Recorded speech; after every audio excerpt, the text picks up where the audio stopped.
Shadow Corner family. It's your friendly neighborhood life coach, Cyan Gates. It is a beautiful Monday afternoon. It's 3 p.m. for me, and I'm pretty sure that for you, parents, it is now summer vacation. I pray for your mental health. I already had phone calls from my sister, and she was like, these kids are driving me crazy. I can't wait till them go back to school. But this is not what we are here for. So I have, when it comes to Shadow Corner, I've always talked about traumas being the root, getting to the root of everything. That means traumas, triggers, and setbacks. Sometimes our setbacks and traumas are attached to things of childhood. Now, there are some people that speculate that that's not true, but you have to look at, when you do an investigation on someone, the first thing that they do is they look at the person's history, interview their friends, their family, who they know, and who actually knows the core of them that's close to them. So for me, as a coach, I also look at the same thing. I look at someone's likes, their dislikes, what makes them them, what gives them a joy about their spirit, and what leaves them breathless. And sometimes they're shattering. Sometimes we don't know that some of these things that we react to, or the landmines, and so to speak, that the people in your life, whether they be new or old, can step on and don't realize it. These things are triggers and traumas that really have a key ingredient in your healing. So in this episode, I wanted to talk about redefining your trauma, and that you're not the problem. You are the solution, as well as the advocator for you, and how to help others understand what it's like, not like to be you, but to be able to understand the things that not only that you personally need to heal, but also to and give grace for yourself for, but also to understand that within others. So for this episode, this guest, I believe she, in so many ways, will help you that and more. So today's guest is someone who brings a wisdom, healing, and insight in every conversation. So we're going to meet Miss Kerie Logan, a globally recognized human conscious guide and empowered strategist with over 2 decades of experience of helping people live better and more aligned lives. Kerie is a certified clinical hypnotherapist, author, and NLP practitioner, and a spiritual advisor. She's been voted the best hypnotherapist in the area for 14 years straight. Wow. That is a good mantle to have. I'm sorry, I usually just go straight through, but I will recognize this. I will ask her about that question when I see her. But was honored as the Coach of the Year at the 2004 PCH convention. Her work is trauma-informed and soul-centered, and integrated in powerful modalities such as a quantum healing hypnosis, past life regressions, grief and PTSD support, and intuitive hypnotherapy. Whether she's writing, podcasting, guiding spiritual growth, or supporting parents of children with autism, Kerie brings a rare blend of grounded insight and high vibration clarity. She's also the author of Affirming and Focusing on Living a Better Life, a channeled book that outlines the exact steps she took to manifest 20 heartfelt desires in under a year. So today we're going beyond the techniques to talk about trauma healing, consciousness, and spiritual awakening, the shadow work necessary for real transformation. And you're going to want to take notes for this one. So get comfortable. In the words of my favorite influencer, grab your tea, grab your snacks, because this is about to be good. Ladies and gentlemen, Miss Kerie, how you doing? Hi, thanks for having me. Thank you. So we're going to jump right in this, because I am here for it. 14 years straight, there has not been one opposer. Nope, there has not been one opposer. Yes. And I'm very, very happy and very proud about that achievement, because I love what I do. I'm passionate about it, and it shows. So I'm really here to be of service, and like you said, to help people live a better life, because there's so many things. I always say I should be the first one you should go to, because you're making automatic changes within you. And because so many people, I end up being the last. And it's like, why? You've been struggling with this and struggling with that for how long? How many years? How many months? You've tried everything, and then you decide to try this. Well, I feel like it's the same age-old concept where it's like you think mama knows best and dad knows best. So you go to them because that was your first form of communication and love and counsel. Then you go to the friends because they're friends that you've known for years, and you think that they would have at least a smidgen of nuggets. But then it takes that, and like if you're really, really desperate, sometimes people will go to strangers. Like I've had people ask me questions like, so what would you do in this situation? I'm like, I don't know if I'm the right person to talk to. I'm a coach, yes, but you got to pay me for these sessions. Well, and on friends, some of the friends can, and even family, can give you bad advice. Right.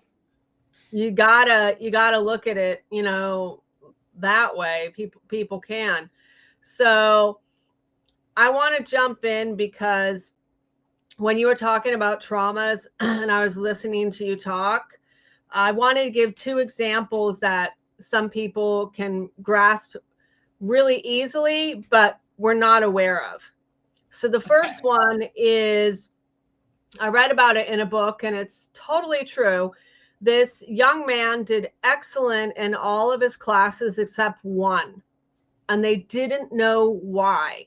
He would get aggravated, confrontational, his grades were failing, and they ended up finding out that the teacher, the male teacher, wore the same aftershave and body spray, like, it was like old English, as his alcoholic, abusive dad.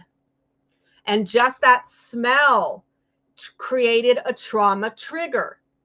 So they asked the teacher to change the scent.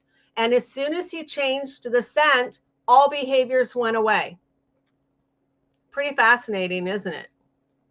It is, because like you never know, like those little things, it makes a difference, because you're just like, oh, this is just another person wearing aftershave. But for somebody else, this is actually a triggering experience. Those are like one of those things I like to call landmines, unbeknownst landmines that you don't tell people off the bat, so they don't know what to look for. Well, the same is like if you've ever got really bad food poisoning. Like one time I got really bad food poisoning from eating Brussels sprouts. I love Brussels sprouts, but there's no way. I'm like on the fence. Do I want to eat them again? Because of the reaction. If you got really drunk one night, let's say on tequila, and you smell tequila again, you might have that trauma trigger memory of, oh, I can't touch it. And I've heard stories like that before. People, with food and with alcohol, there's just the smell of it can bring back that trauma memory. Okay, so go ahead.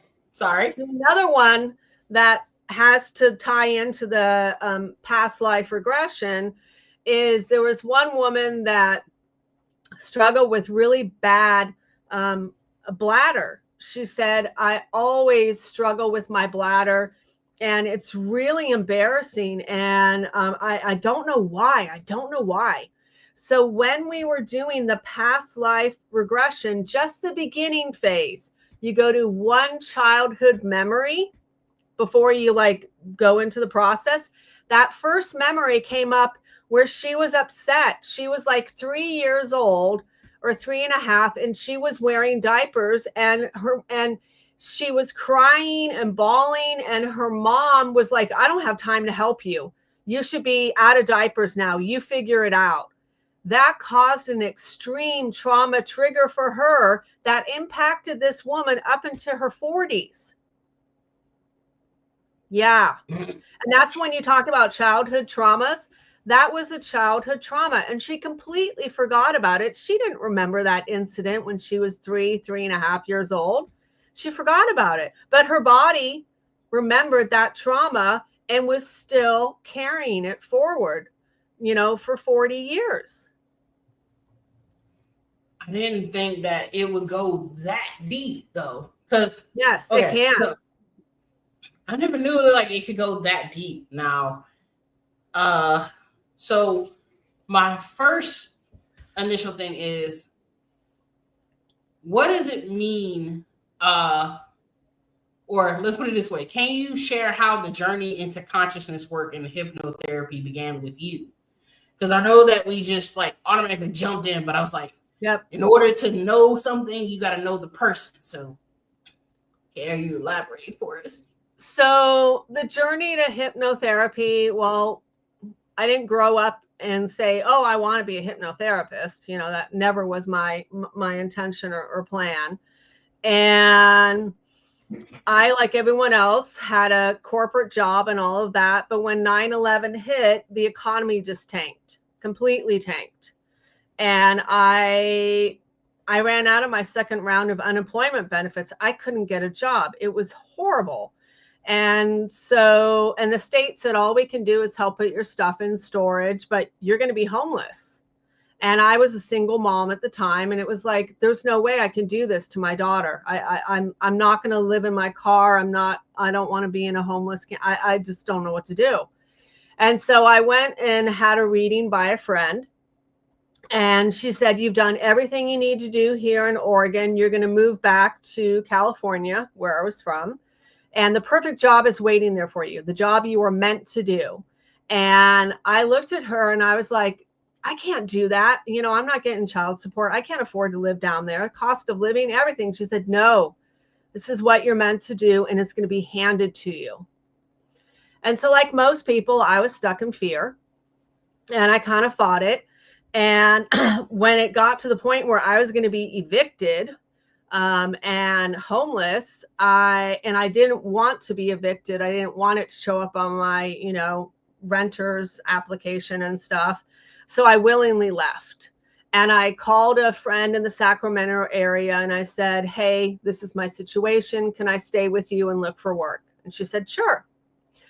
And so about a week later, I got a phone call from this gentleman saying, hey, I'd really like to meet you in about an hour and a half about a job opportunity.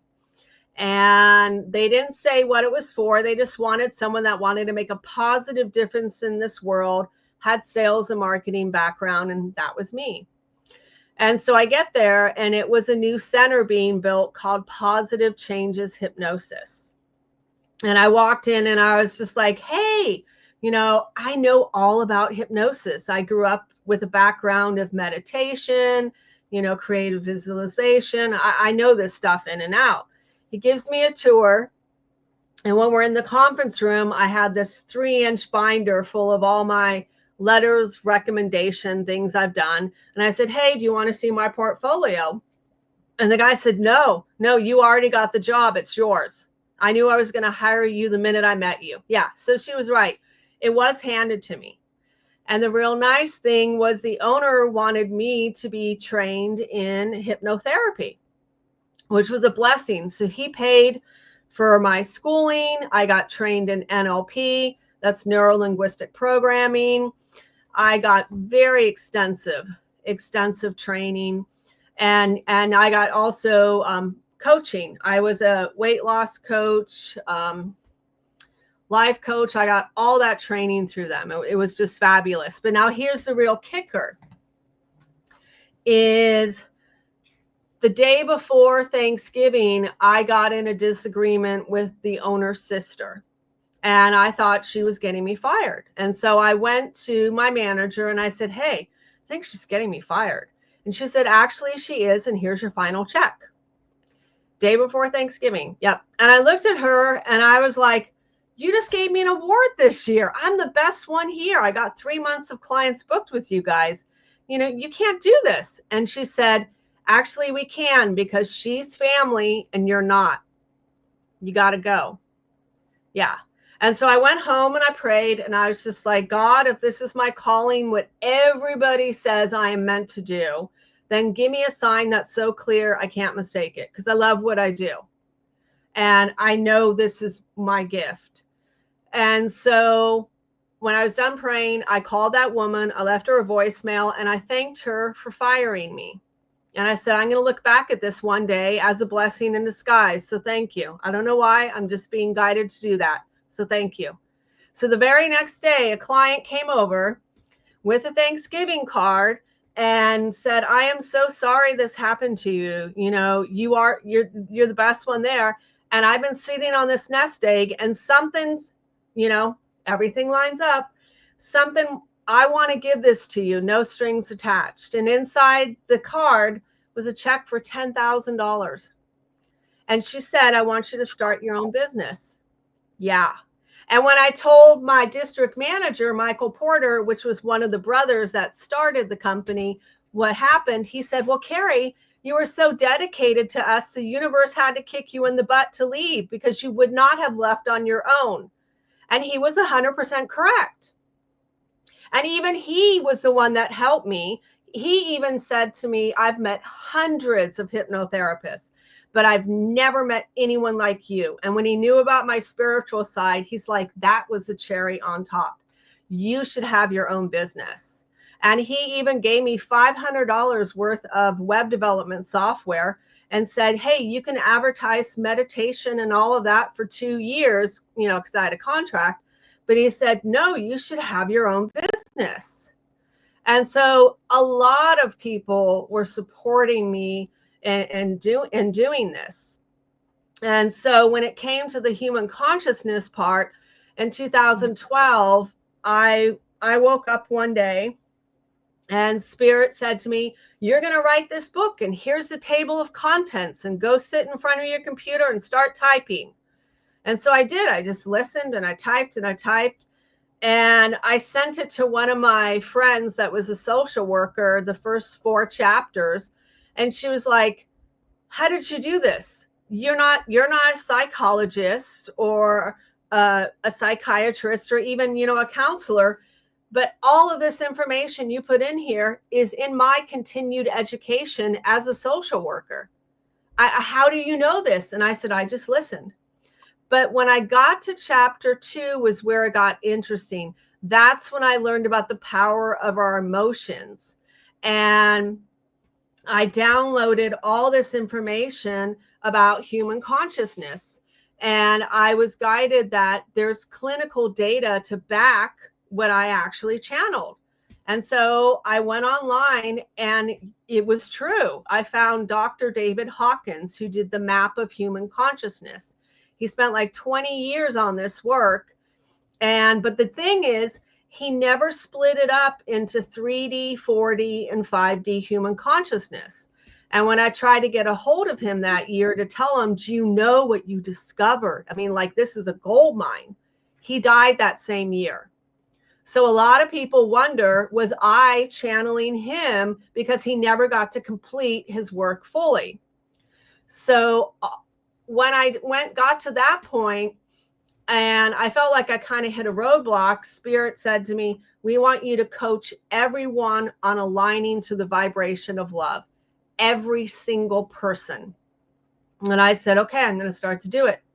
And I did. And what was so fascinating is the founder of lifewater.com, as soon as he had 100, he contacted me and he said, I don't know what it is about you, but you do something so different no one else is doing. And everyone is like, you're amazing. You don't need like 4 or 5 or 6 sessions. Like, you can fix them like this. What are you doing? And I told him, well, I'm doing this human consciousness stuff. And he said, well, I want to make a proposal to you. I'll give you every client that comes in for 6 months if you coach me, you know, once a week on this process. And I said, sure, I'll do it. Well, I coached him so well that he was able to put all his stuff in storage and travel the world with his wife for a year. Yeah. And then he had me coach his wife. And this is the cool thing about being an intuitive. She wants to talk about one thing and they want to talk about something else. So when they came in, I said, I got to tell you this, but your job is really preventing you from having a family because you have these 2 kids that want to come in. But your job's preventing you from having a family. Do you know that? And she said, I was just talking to my husband about this. How do you know this stuff? And I said, well, that's what they tell me. So I had to have a hard talk with her. But the beautiful thing is now they have 2 kids. They're probably teenagers now. But yeah, so when it comes to the human consciousness, and the images are free online at Master the Upper Rooms. Like this is one that's 3D human consciousness. There's another one that's, 4D and 5. But when you were saying all the answers lie inside you, that is truth. Because what you do is you figure out where you're stuck on the 3D chart. Is it fear, anxiety, depression, shame, guilt, remorse, despair? Where is it? And then you look at the 4D chart. What do I need to give myself? Is that self-acceptance? Is it self-compassion? Do I need to be patient with myself? Do I need to be forgiving? Do I need to be more satisfied with life? Like with a person, do I need to just accept this person for who they are? Because I can't fix them. I can't change them. They're always going to be a jerk. But can I just accept they're always going to be a jerk? And stop my sadness, stop my suffering, because I'm trying to fix someone that will never be fixed. And that's acceptance. So all the answers to all of our problems lie in the 4D area. What do you need to do for you? How do you shift your perception about the other person? I'm glad that you mentioned channeling on so many ways, because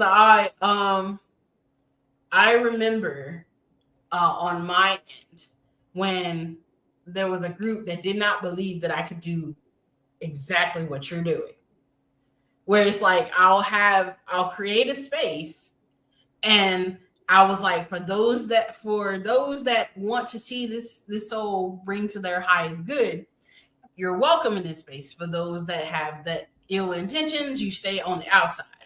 Right. And then when I channeled this, I think it was this set of people. It was a mother and a daughter. The mother just lost her mother, and then the daughter's grandmother. And before I even went in the session, she said, you have full permission to rip the Band-Aid. And I was like, oh, I've never felt nothing like this before. And then when I started to channel like what the daughter needed and then what her daughter needed to heal, they were like, this is crazy.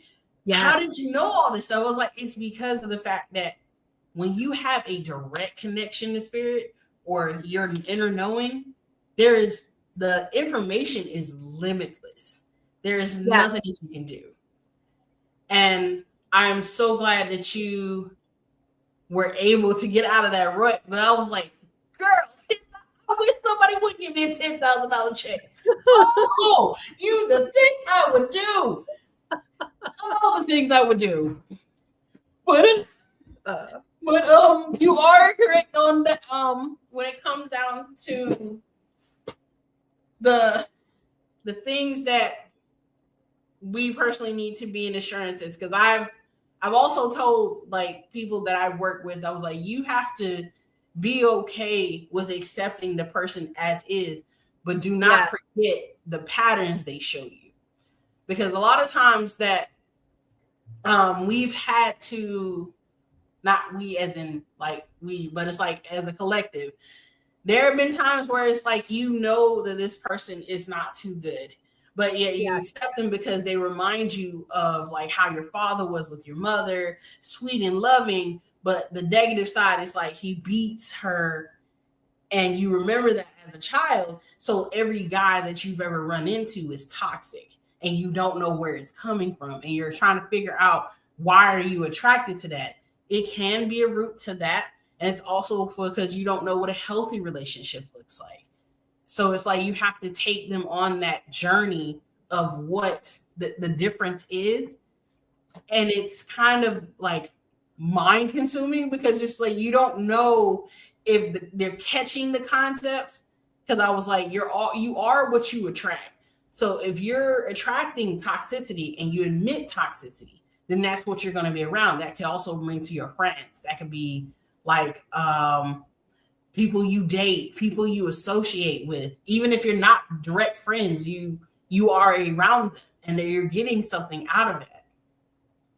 Right. But also you could be getting in a trauma bonding relationship. And a lot of people don't know what a trauma bonding relationship is. So when we do grow up in a toxic home environment, a lot of times there are no boundaries. So we weren't taught boundaries. And it's normal for people to yell at each other. It's normal for people to be abusive to other people because that's what we were taught, what was modeled for us. And so, hold on a sec. So I'm going to tell you how a trauma bonding relationship is created. Okay. It can happen these different ways where it's a confession of love, where we are one of the same, where you're kind of love bombing each other, trying to form a mutual connection. So let's say if you and I were at a bar and you find out that I'm single and you're single and we start bitching and complaining about our exes, well, that's, trying to find a mutual connection. Okay. But we're not asking those questions of, well, what did you do to heal? What did you learn from that relationship? How did that relationship make you a better person? We're not asking those deep questions. We're just bitching and complaining. The second one is where you express regret. You devalue the abuse and you make excuses for their destructive behaviors, words, and actions. That's another thing, like, oh, well, he just had a really bad, he had a bad drinking habit. And, when he drinks, he just, you know where I'm going. The third one is you can be they gaslight you into changing your perception and reality of what really happened. That's another one. There is making fake future promises or promises to change. Then there's 5 is trying to make the relationship feel safe and secure again to keep the abused person within the relationship.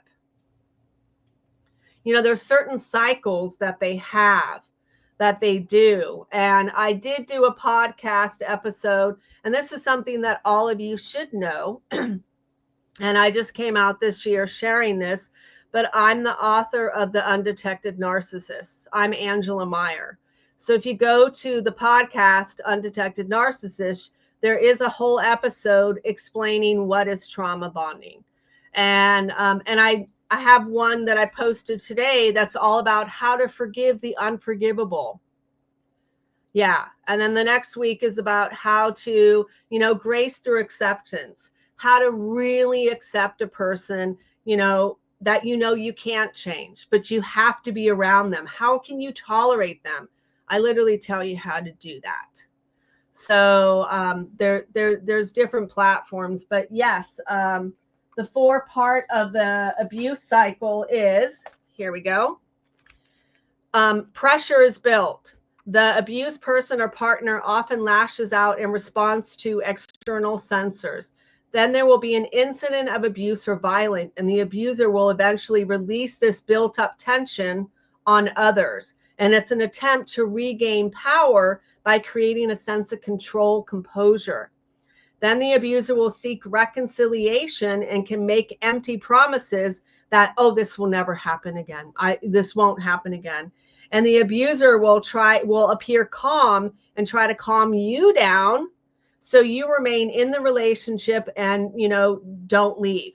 And this happens too with bosses, with employees, where some of our employers are really abusive.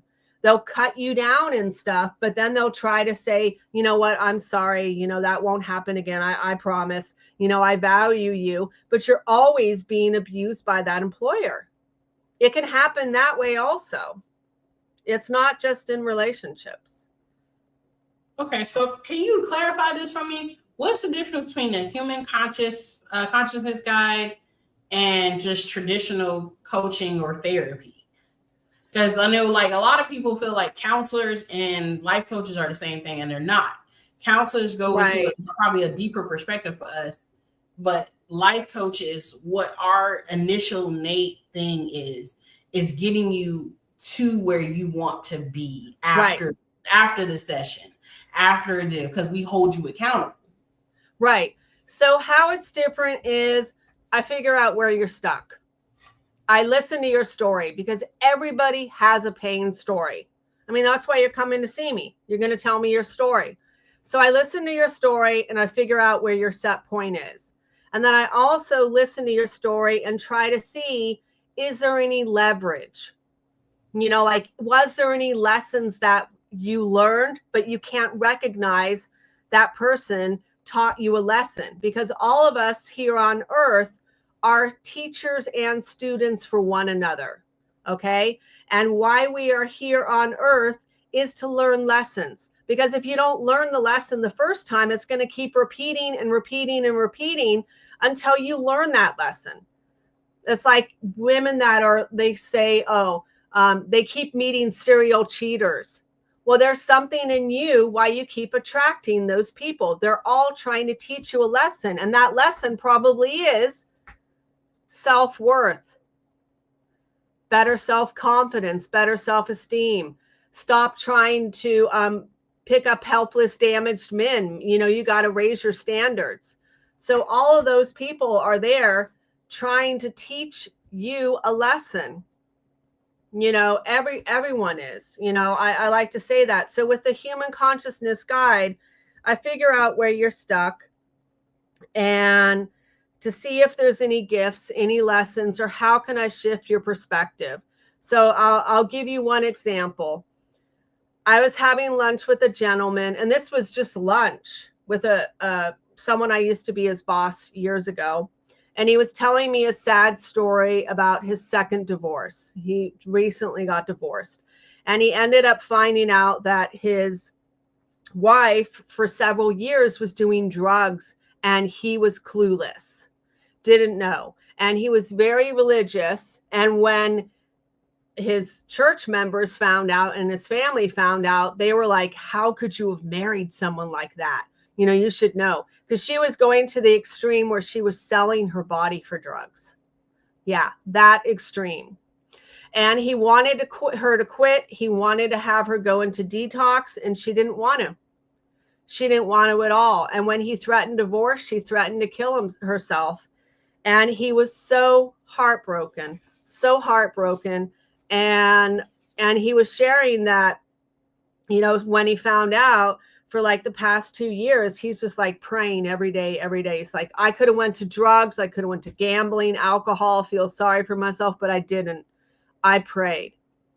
And he's like, now I walk with God every day. And I looked at him and I said, that's really beautiful. Do you realize she gave you a gift? And he said, no, what do you mean? I said, well, one, you're stuck in this salvation attitude.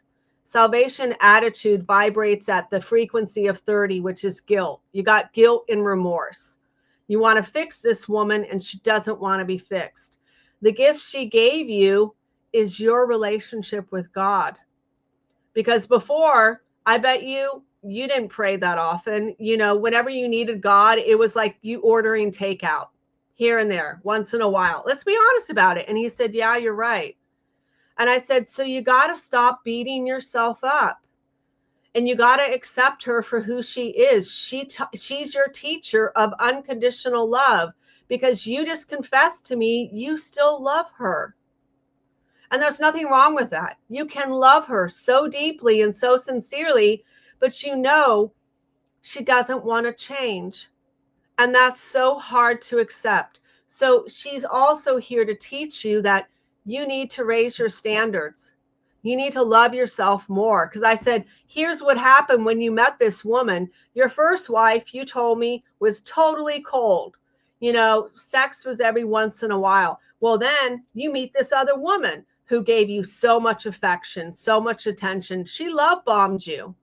and you ate it up. But then she became your drug dealer because you were addicted to her affection and her comfort. You see the tie? Both addicted. Okay. And I said, you need to raise your standards, because he's like, I'm so lonely. I'm so lonely. If you don't learn this lesson now, you're going to meet another person just like her. You need to take it slow. You need to learn and educate yourself about narcissism. You do. And so I really was able to shift him out of that perspective of being stuck at the vibration of 30 all the way up to the point where he accepted her, which vibrates at 350. He had understanding, which vibrates at 400. He started to be satisfied. Well, yes, you're correct. This is correct. I wasn't saying anything that he didn't already know. It's just I wanted him to see it differently, because you got to think about it as it's peeling the layers of an onion. I needed to peel away his layers of pain to see the truth. Okay, so my crucial thing, let's shift gears. You spoke about trauma-informed approaches. Why is this so crucial in mental health work today? Because I know, like, we talk about, and this is one of those conversations that I tread lightly with, only because when I talk about the whether it be boomers or those of older generation, because I'm in my 30s, but I knew that when it came down to mental consciousness and generational weights that are given to the next generation is serious, I was told I was whining. Or like I had one coworker when I used to work at Pizza Hut, that was like, your generation doesn't know how to work. And I was like, whoa, before you put that on me, I said, I'm here literally 5 days a week. I have rent that is due, even though it's like $300. I rent due, I pay big girl bills, I do all this. And I was like, so before you lump all the young people together, go ahead and separate the section that actually learn from you. So what I'm trying to say is, like, when we talk about finally mental health, and when I actually started like therapy, my mom was had the notion of, she's like, are you okay? Like that preconceived notion that you're crazy. And then I was like, no, I'm fine. I just want to heal myself so that way I can heal others and be able to provide that to the community that I'm in and the one that I serve. So it's like, why is mental health so crucial when it comes down to today's life? And it's not a cop-out, or it's not whining.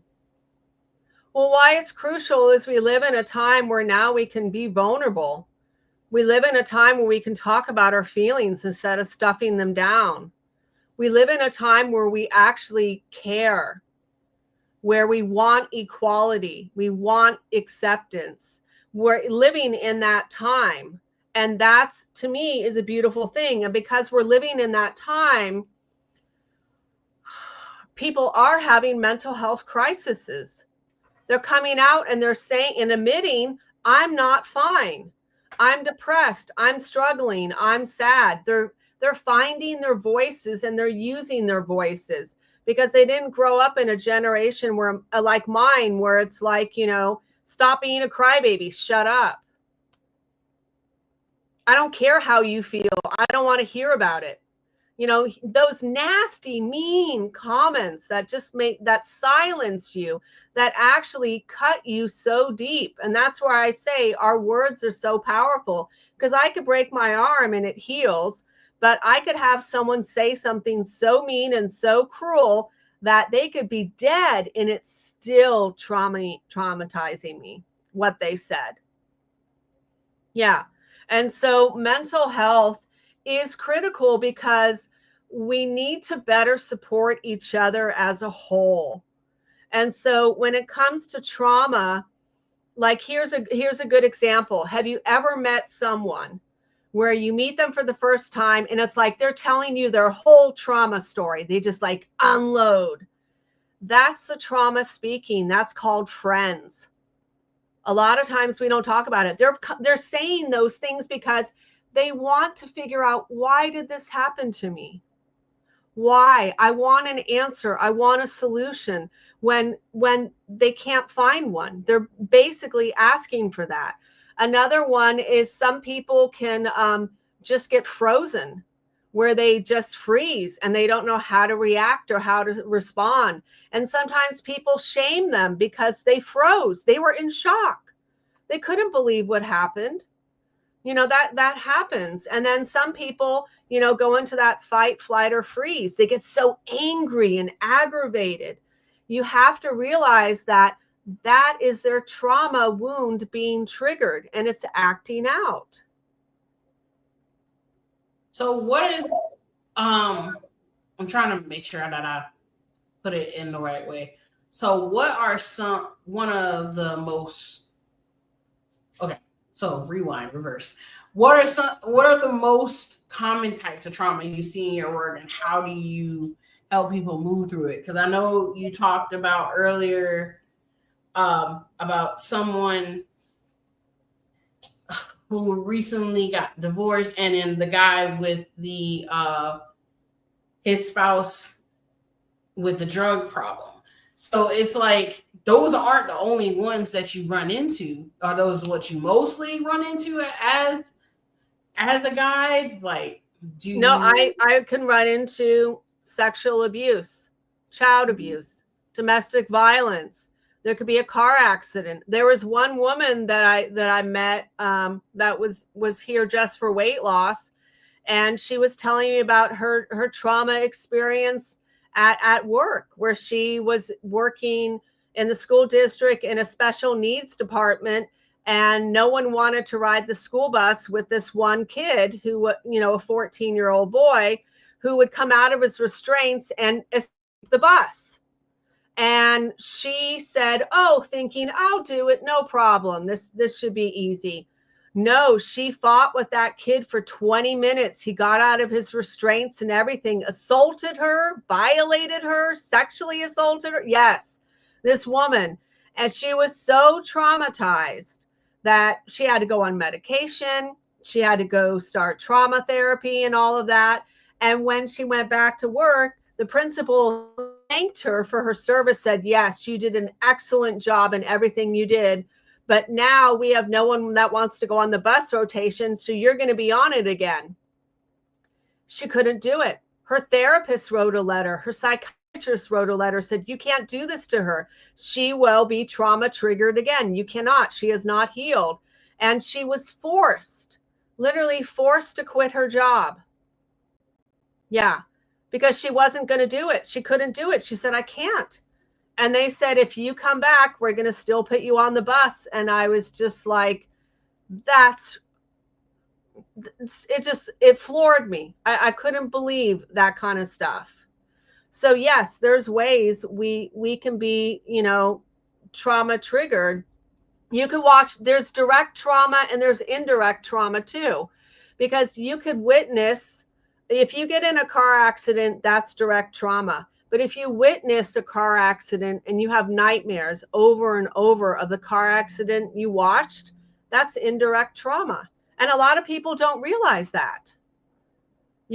So for me, I see all kinds. I see a lot of people with PTSD. I worked with a Catholic nun once that had PTSD, and in 2 sessions, she was cured. I work with all kinds of people. I mean, it's hard to say which kind I see, because, there's natural disasters. There's homelessness. There's people that are, have addictive behaviors.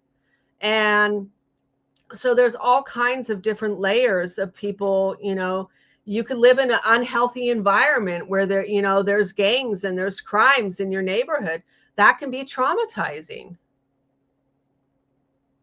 So let's shift gears on that. I know we talked a lot about what traumas are, how they affect us, what do you do in your life. So what is an intuitive hypnotherapist, and like how is this deep-seated emotional issues and even past life traumas connect with that. So what an intuitive hypnotherapist is, it's very similar to channeling. It's me sitting in front of my mic, and the first 30 seconds is I'm connecting. I connect to spirit, I connect to you, I connect to your ancestors, I connect to, divine love, and whatever guidance and information you have for me for this person, allow it to flow through me. And sometimes I just sit in front of my mic and I just let them do their work. And it's pretty amazing. Those ones are my favorite. And that's what I did with the Catholic nun. I literally sat in front of my mic and channeled divine love. And at the end of the session, she was like, "Do you know God talks to you?" And I looked at her and I was like, "How do you know?" And she said, "Because everything you described and everything that you were leading up to, I was seeing and feeling and sensing. It was like you were holding my hand, walking with me every step of the way. How do you do that?"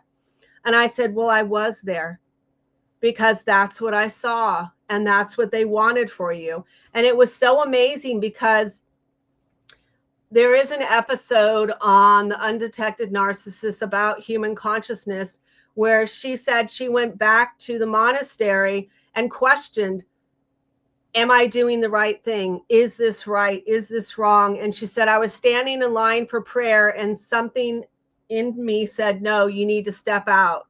And when she stepped out, she said she was full of the Holy Spirit and divine love for 10 to 15 minutes. And she then knew in that moment that, no, that's what speaks to you. And I did the right thing, because she couldn't tell the church. It's a taboo. But everyone in the community told her about me. "No, you should see this woman. She's amazing." And so it's just, it's the best way that I just describe it is sometimes I go off of a script. If they tell me there's a script for someone, I use a script. If it wants to be unscripted, it's unscripted. But I trust what I get. I've been doing this for so many years now. I don't second guess it. I don't question it. It's always there. I remember one time, and you'll get a kick out of this. I had a lady come to stop smoking. And at the end of the session, and I'm also clairvoyant, medium, all that, you name it, I pretty much got it. But I saw her grandfather stick his hand on my door and said, "She can't leave yet." And I'm like, "What?" And he's like, "You have to give her this message." And I'm like, "Okay, fine." And I said, "All right, your grandfather's here, and he wants me to tell you that you need to stop telling your family members that you can see him and you can talk to him, because they all make fun of you and they think you're crazy." And she starts crying and she's like, "Oh my God, they do. They do." She's like, "How did you know?" I said, "He just told me your grandfather's here and he won't let me open the door." And then her grandma pops in and I'm like, "Your grandma's telling you that every time your family makes you feel bad, you got this stuffed animal she gave you. It's on your bed. I think it's a teddy bear." She's like, "Oh my God, you're right. She did. Snuggle with that," she's saying. So there are those moments where those come in. There's moments where I'm in my mic, and one woman, when I was doing a process, had me say, "You are my sweetie pie. You're so sweet and I love you and you're my sweetie pie." At the end of the session, that was her grandmother that came in, because I asked her, "Who was that?" We were doing inner child work. "Who was that came in?" "That was my grandma." I was like, "Oh my gosh, okay, that explains that," because I just didn't know. So when it goes to the past life regression or lives between lives, you can heal things. So here's a really fascinating story. There was one woman that came to see me because she kept having reoccurring dreams of being chased by men in suits. And she said, "It's been," and she was in her 40s. "I'm so tired of it, so tired of it." And she said, "And when I was a kid, I never felt like I was in the right family. I was always depressed. I never felt like my family really loved me, like genuinely loved me. And so when we went back to that past life, she was a guy, and she said the love she felt in that family was amazing. So much unconditional love.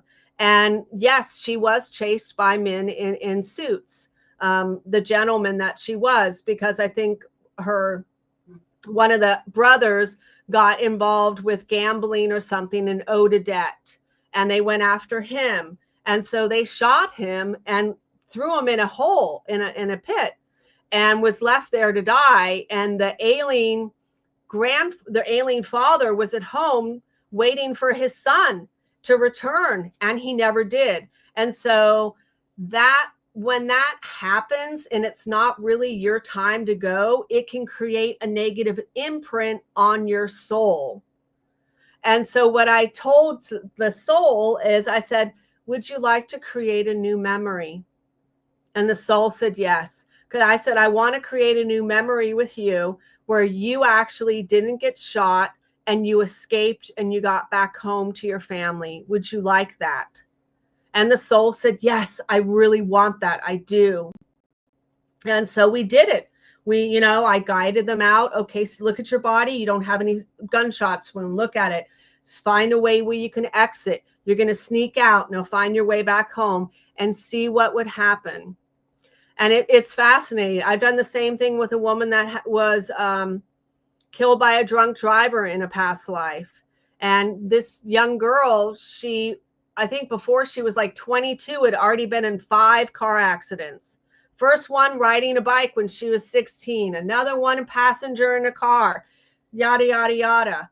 Well, and I told her that, but what spoke to me said, your spirit guide warned you to slow down and you didn't listen, did you? And she said, yes, I didn't listen.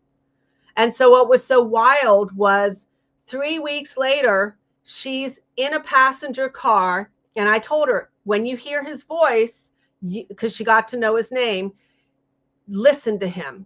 And while she was a passenger in that car, her spirit guide, I think his name was Michael, told her, slow down, tell the driver to slow down. She did. He wasn't listening. He actually took a turn so sharp, crashed into a tree, 4 people in the car. The only one sent to the hospital was her. So she came back and contacted me, and I said, okay, this is not my training manual, but I'm being told I can do this for you. And so I had her come back, and I had her go back to that memory, but let's create a new one. I want you to take your guide's advice and slow down.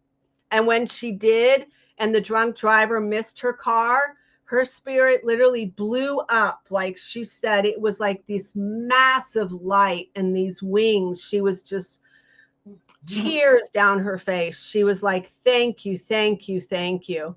Because it was a negative imprint that was stuck, interfering with her current life. I know some people think it's weird, but think about it this way. We have our spirit, which is all this information in this lifetime, and we have a soul.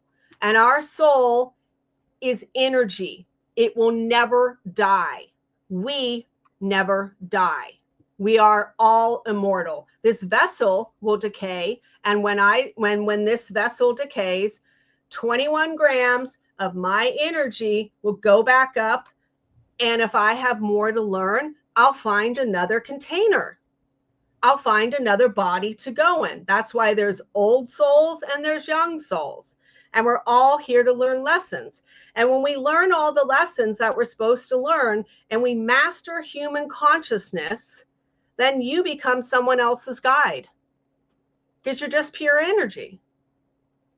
Okay, so how do you silence the inner critic? Because I know, what tools or practice do you recommend? Because I know that, like, a lot of times when we are in this state of consciousness, the number one thing that ends up popping, and this is like with clients that I work with, they have the monkey brain, where it's like they have everything around them that's going right for themselves, but that inner critic gets through the cracks, that one crack, and then it feels like it topples everything for them, and then they start to think negative. Then they start to think that, oh, this is only for the lucky people, this is only for them. And I'm like, no, it's for you, just like it's for the next person. You just have to get out of your own way in order for you to be able to do what you have to do. So how you deal with your inner critic is, the answers do lie inside of you, okay? Because it could be the voice of your dad. It could be the voice of your mom. It could be the voice of an old teacher that criticized you, that said, oh, you'll never make it in life. You're never going to amount to anything. You know, it could be something like that. And so what you need to do is, when it's not your voice, it's the voice of the past, you need to forgive that person. You need to forgive that memory, the energy around it, and you need to forgive yourself, because it's a false belief. It's a limiting belief. It doesn't serve you. And you need to, and then you really need to let it go. And you need to show gratitude for it, because when it comes up, it's coming up to be resolved and worked on. That's why it's coming up. Okay. You need to clear it. Now, if it's your voice, a good example, I gave a young man whose father was very authoritarian and verbally abusive, and his mom was super nurturing and kind. I said, when you have your inner critic come up and you get mad at it and you're abusing it, you're abusing yourself. And he was like, what do you mean? I said, okay, well, when you get angry like that and you go inside and it's tied to your dad, how old were you when he started verbally abusing you? Oh, I was like around 4 or 5. I said, okay. So imagine a little 4 or 5-year-old kid, that is you, standing outside that door there, and it's having a tantrum. It wants your attention. And what do? You tell it to shut up. You tell it, leave me alone, and you slam the door in its face. That's what you're doing to yourself. What you need to do is you need to say, hey, what do you need from me? Why are you so angry? What do we need to do to calm down? You are a good person. We don't have to believe what he said about us. We can like say you're doubting yourself about something. No, we are capable of doing this. We're not a failure. We're not a disappointment. We can do this. We just need to calm down. And that's the truth. When you think about it, and I did an episode on Master the Upper Rooms podcast just about that, about the inner critic and how to silence it and what to do for it, because I don't hear that voice anymore.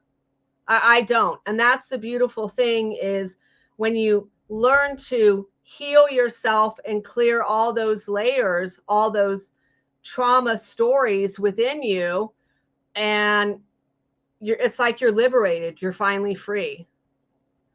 And it's a beautiful thing, is all I have to say. I mean, I even taught this technique to my son, because he got traumatized and he would beat himself up. And I'd say, every time you hear that, just acknowledge it and say, hey, you're the voice of the past. And I'm sorry you're struggling, and I only send you love. I only send you love. And he said he noticed right away, when he showed it more compassion and more kindness and acknowledged it, the voice got quiet, and the voice actually ended up stop being so loud. It hardly ever comes up for him either, because he paid attention to it. He gave it what it needed. Okay, so as a parent of a child with autism or special needs, what's one misconception you wish more people would understand?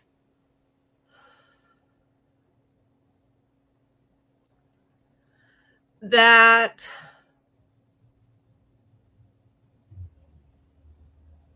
that's a really tough question. because there's so many different layers of autism. And yes, I'm very blessed and thankful that my kiddo is high functioning. But I'd say what I didn't know about was I didn't know about PDA. I didn't know about the window of tolerance, and I didn't even know about what masking was, because that's what my son was doing.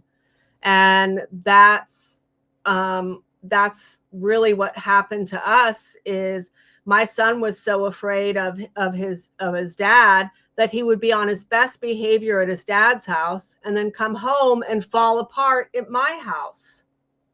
Yeah, just fall apart. And it was so confusing. It was really confusing. And so the thing that's a misconception a lot of people don't realize is, if you do not get your kid tested before, I think, the age of 3, I know this is in California, someone told me, insurance won't pay for it anymore. It's got to be $3,000 out of her pocket. Yeah. So if you feel anything like your kid is on the spectrum or has any kind of learning disabilities, you want to get them tested right away, because then you can get them an IEP. And that IEP is so supportive. It helps your kid out tremendously. And it's through the state. Yeah, it's through the state, and it's just fabulous. It's early intervention is what it is. Early intervention prevention, IEP. Yeah, I think that's what it is, the acronym. Okay, so can you break down PDA for me, and why is it not currently recognized in mainstream? Because that's the first time I've heard it. Because one of my godchildren, she is autistic, and so is her mother. So it's like, I tried my best to be like as much as attentive as possible. I tried to make sure that they feel heard and seen, just like the average thing. But it's like, I know there's something more that I personally can do. So can you elaborate on that for me, please? Yep. So PDA is pathological demand avoidance. It is not in the DSM-5, and it should be. And it goes underseen for a long time. And this is my theory on how it's developed. So most kids have a secure attachment with their parents. You would hope so, okay? But when the parent isn't consistent, the child can develop an anxious attachment style. And then when the kid struggles with that attachment style, then they can get a disorganized attachment style where they don't trust authority figures, because they don't trust that they're going to get their needs met. So what happens with PDA is, if I asked my son to take a shower, he could get mad and angry and defiant. No, I don't want to take a shower, even though he knows he needs to take a shower. I could tell my son, I could walk in my son's room and be like, hey, dinner's in 5 minutes. And he gets angry, and he knows he shouldn't get angry, but he does get angry because that's the PDA. It's formed out of trauma. Everyone I think that I've talked to that has PDA did experience it through trauma, which is very, very unfortunate. And there's lots of traits. I did a podcast episode all about what is PDA on the undetected narcissist. If anyone wants more information about that, it's very, very important. Because why it's so important is, I was taking my kid to therapy for years, and the therapist one day said, I think your son has PDA. I think that's the missing puzzle piece we've been looking for. Why is he so defiant? Why is he doing this, this, and this? And he said, because when I looked up all the symptoms, he checked every single box. And I'm like, how did you find this out? And he said, well, a client of mine was talking about their kid, and their kid has PDA, and he didn't even know. So that's the thing, is not many people know about what is, PDA, but more people are starting to recognize it. And it's really important. It's where You ask them the simplest things to do and they just get angry and disappointed, or they could have shutdown. So why that's so important to tie in with the window of tolerance is we have a window like this, but kids with autism or PDA, their window is super, super thin. And there's two things they're going to do. They'll either go into hyper arousal, which is anger, defiantness. They'll explode, they'll have a tantrum, or they'll go to hypo. And that's where their nervous system perceives a threat. And they think it's like they play dead. They can not talk. They can't move. They feel paralyzed inside their body. And that's what might happen to my son. My son went into hypoarousal and would shut down, didn't know what to say. So I literally had to create on a piece of paper and laminate it 6 little boxes. Like, do you need to call your mom? Do you need to go to the quiet room? Do you need to listen to music? Do you need to take a snack? Do you need your medication? Do you need to go to the counselor's office? So then it would give him in a way where he could point at one of those images. This is what I need, because he couldn't say it. His nervous system completely overrided his body. And so that's why, when we have these trauma triggers, our nervous system is responding and we can literally feel trapped inside our bodies. When we freeze, when we get into anger and we can't calm ourselves down, when we're stuck in that friend cycle, telling your whole life story. There's all these signs, and if we can recognize them, then we know what to do. We're not in the dark, and we can have more compassion towards the person because we know they're struggling. They're not crazy. They're struggling. So for someone feeling stuck and overwhelmed in their healing journey, or they're starting their journey, what's one step that they can do today? The one step I tell people is learn to master baseline. And baseline is the frequencies between 200 and 250. It's on the 4D human consciousness list. It's where you have the courage to do something different. It's where you are productive. You overcome obstacles. You're open to learning new things. You're focused and determined, and you're flexible. You're satisfied with life, and you start to develop this inner confidence. You're adaptable, grounded, balanced, centered, non-judgmental. You're trying to solve your problems. You're okay with life, and you release the past. Here's a big thing. You need to become unattached to outcomes, and you need to feel like you belong. So mastering baseline, I tell people, is really, really important. Just take one day at a time and do check-ins with yourself every day to see, do I feel balanced, centered, and grounded? If I don't, what do I need to do? Give yourself a list of redirection tools. Do I need to listen to music? Do I need to watch some videos of kittens and puppies playing? Do I need to sing in my car? What do I need to do? What if I need to scream? What if I'm so angry I need to scream? Well, go in your car, have all the windows up, and scream, because it's energy that wants to go out. But give yourself redirection tools, because here's the key point.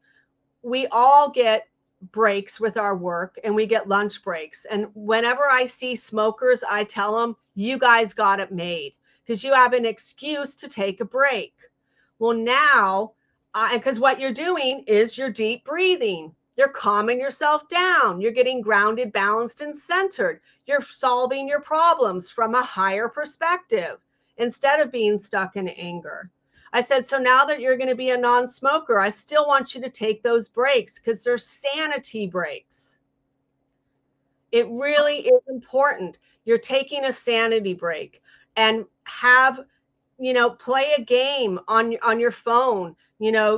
Have things set up on your phone that help calm you down, redirect you. You could even just listen to a 5-minute mindful meditation just to get grounded, balanced, and centered, but have those tools available for you. I know for me, one of those things that you mentioned, because I sing and I listen to music, that's one of the ways to get me back to center. Because I noticed that at a young age, my father would play, my mom and my father had one thing in common. They always played music when they were in deep thought. And that's something that I adopted.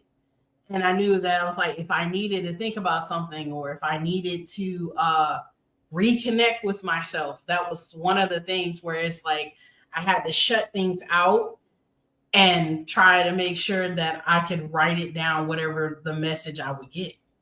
So it's like I understand completely when it comes to like letting that energy out, because sometimes it's not as easy to articulate what you need. Sometimes you just need that moment. And I know that it sounds simple for some people that are struggling, and they can probably adapt this, but for others, they probably need something more complex. So my question is, what do you hope people walk away with after hearing this, your story, your work, like everything that we talked about today? What do you hope that they walk away with? That they can create tools that will support them in keeping their sanity. I mean, to me, that's the most important thing. That's why I think a lot of people love to exercise. It's releasing that energy. And just to look at it is, there are resources and information out there, because once if you are stuck in a toxic home environment, you want to educate yourself on the things they do. Like, what is gaslighting? What is stonewalling? What's baiting? What's projection? What's the silent treatment? Learn about boundaries. Stop being a people pleaser. Really educate yourself, because when you're then in those situations and the person's acting out, you'll know right away it has nothing to do with you. It's all about them. And you won't take it personal. You won't get wounded as often or as such an extreme as you did in the past. So really educating yourself, I say, is the biggest key for just everybody. It was my saving grace. So there's 2 books, like this is for the audience themselves. Yes. There's 2 books that I want you to look into in general, guys. One being the 4 Agreements, because that 4 Agreements teaches you not only about human interaction, but it also teaches you about bits and pieces of yourself, not taking things personally, always making sure that you remember that you are a soul in a human experience. Yep. I know the second book, I will probably have to link it, but we did talk about in one of my episodes about projection and how you can tell the difference between the two with Tia Wolf. She does great when it comes down to soul analytics and making sure that you know exactly what your soul designed through your signs. But the second book that I also recommend, and I know that there's some people that are Christian and are not Christian, but this will actually help you when it comes to creating boundaries. If I can find out the title of it. I think it's called Finding Boundaries, and it talks about, and from a counselor's perspective, making sure you develop and you knowing the difference between someone that's just trying to skip around your boundaries to get where they want, and then the actual you setting them and you standing 10 toes in them. Because that was one of the things that I had to learn in counseling, because I was a chronic people pleaser. No matter what it is, I always tried to put my stuff aside to help other people, because that was something that I saw my father did, and then I also saw my mom, and they probably didn't know that I saw, but that was like a frequent thing, and that's something that was attached to me. So I wanted to know why. What's so wrong with boundaries? What's so wrong with this? And then when I got the full explanation, it gave me more of a clarity on, okay, so what are such things as healthy boundaries? What are such things as over excessive? How can we put them in friendships? How can we like elaborate them in things? Because it really does, it pays off, guys, to do the work. And I will not express that enough. You have to do the work when it comes down to this stuff and just taking the first step. But Miss Kerie, we so love you for being on the show. You've given us so much clarity, so much knowledge. I'm going to ask you my final question, because this is the question I ask everyone before they leave the show. If you could give yourself advice, no matter what space, time, and mental capacity, whether it be young, old, or future self, what advice would you give them to move forward in this life?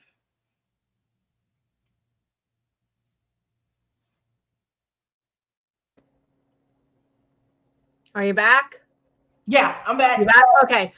Because you froze and then it spun. So I didn't even get to hear your final question. Oh no. Okay. So the final question is, if you had if you go could back give in time. advice, yeah, if you could give advice to anybody and to any parts of yourself, space, time, did not matter when or where, future or past tense, what advice would you give them to move forward?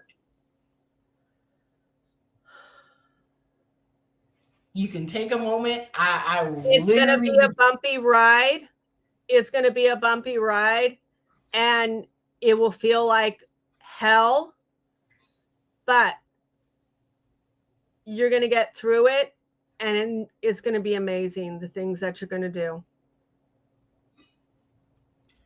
which it is. That would just be the best advice I would give myself, because even, the book that I wrote, The Undetected Narcissist, and that's my story, my son's story of what happened to us. I don't regret it at all, because I learned that we create those people. And if we don't like those people, we need to stop creating them.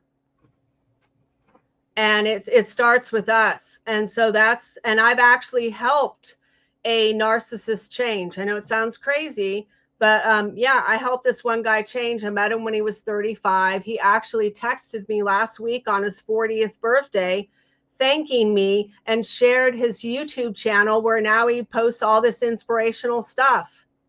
And he said, no one believed in me, but you did. And he just needed one person to believe in him and to give him the tools that he could change. And he did, because he wanted to be a better man. He was praying to be a better man. And he knows that his prayers were answered. He's like, I met you. He's like, my whole family, were so toxic. Everyone was so toxic. So that, he's like, and no one believed in me. They all thought I'd be a loser, but you saw potential in me. And so, yeah, we can do amazing things. Well, thank you for being an amazing guest. We really do appreciate you coming on, dropping gems and giving nuggets and making sure we fry them and eat them. But as much as we would like to go on all day, we're not going to, because we have lives. And yes. I know that you have a life of your own. So thank you so much for giving us your time and your space and your wisdom. And we shall talk soon, okay? Okay. Take care. You too. Okay. All right, good people. So that is a lot of information to sum up in one. So I will give you my highlights when it comes down to this topic. Redefining trauma, you are not the problem. This episode is dedicated and officiated to friends of mine that have had this specific issue. Because every now and again, we meet people and we don't know the hell that they've been through, just as well as we don't know what things that they have experienced. We should always have grace for those moments, but at the same token, we should also recognize the differences in trauma bonding, healthy relationships, toxic relationships, because these are things that even at a young age, we did not think that probably we experienced, but later on in adulthood, it becomes more defined. And we need to surround ourselves with people, places, and things that feed our soil. That's why I tell you every single episode, all this work literally starts with you and it ends with you if you're willing to do the work. Again, I was a chronic people pleaser. I don't do that no more. I set straight boundaries. If I'm doing nothing, I'm not going to do it. And I'm going to tell you that off the top. There's nothing that scares me. If you choose to leave, bye. If you choose to stay and heal and grow, great. It's one of those things that I preach, because you're going to have to be okay in accepting people as they are and then knowing how to move accordingly. And I know it's going to be hard and it's going to seem as if like you're seem like your circle may be getting smaller and smaller, but it helps to make room for spirit to bring other things in, whether it be people, places, or things, opportunities. You are, and I should say this in wholeheartedness, you are exactly the right person to execute your change and your growth. And I hope that with this episode, you take all the gems Miss Kerie gave you, examples I've given you, as well as hers, and you download those sheets which she has provided for us. I will link it in the show notes. And I hope that this is giving you a grand insight and that you have a great day today. So just like that, we're out. Bye for now.